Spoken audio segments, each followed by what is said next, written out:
Ilang estudyanteng nagka-dengue ang nagsabing sa kanilang paaralan daw nila nakuha ang kanilang sakit. Kaya naman sa ilang paaralan sa bansa, nagsasagawa na ng misting operation para puksain ang mga lamok, lalo na ngayong nalalapit na ang tag-ulan. Makibalita tayo kay Sheila Vergara Rubio ng GMA Dagupan. Doble ingat na ngayon ang 13 gulang na si John Renz, grade 8 sa Gigasangen Integrated School sa Mangaldan, Pangasinan. Noong nakaraang school year kasi, halos isang linggo siyang lumiban sa klase matapos magka-dengue. Sa kanilang paaralan daw siya nakagat ng lamok. Tapos po, in-hospital po, ma'am. Ano sabi ng doktor? Stage 2 po. Stage 2. Dengue. Para maiwasan na ang dengue sa mga paaralan, nagsasagawa ang Municipal Health Office ng misting operation. Sinusuyod na nila ang halos 30 pampublikong paaralan. Mula January hanggang May 20 dengue cases, pero isa ang confirmed case natin. Yung 19 cases is suspected. Bagamat kemikal na hinaluan ng tubig ang ginagamit sa misting operation, ligtas naman daw ito. Ginagawa ang misting para puksain ang mga lamok at mga kitikite. Abiso ng Health Office, hindi lang dapat iasa sa misting ang pag-iwas sa dengue. Higit na mahalaga pa rin ang kalinisan sa mga paaralan.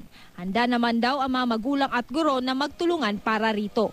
Inaayos namin ang mga drainage system ng school, tapos lahat ng mga stagnant waters, sinisiguro namin na hindi mananatili sa loob ng mahabang oras, mga ganun, ma'am. Tapos yung mga lahat ng sulok ng school, pinapanatili namin yung mabuting kalinisan niya, ma'am.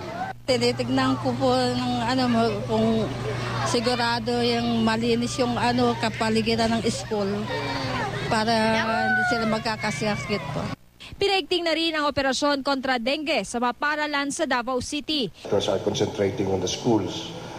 Sanitation of the schools, especially after Balik Eskwela. We had this very bad incident a couple of years back. In one big school, one huge school, we have, for only 2 weeks, we have 28 cases of dengue. And upon inspection, we have found out that the empty containers of paint cans, I would say, nakalagay lang po doon sa likuran. And that was a source of breeding ground of dengue. Sa tala ng City Health Office, bumaba ang bilang ng mga nagka-dengue sa Davao City mula noong Enero hanggang Mayo, kumpara sa parehong panahon noong nakaraang taon.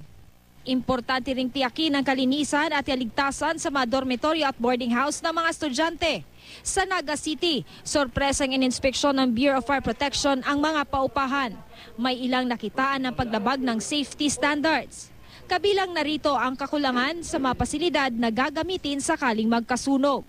Tulad na lang ng alarm and sprinkler systems, emergency lights and exits, at fire extinguishers. Ang mga hindi susunod sa patakaran, posibleng ipasara at pagbultahin. Sheila Vergara Rubio, Nagbabalita, Pilipinas.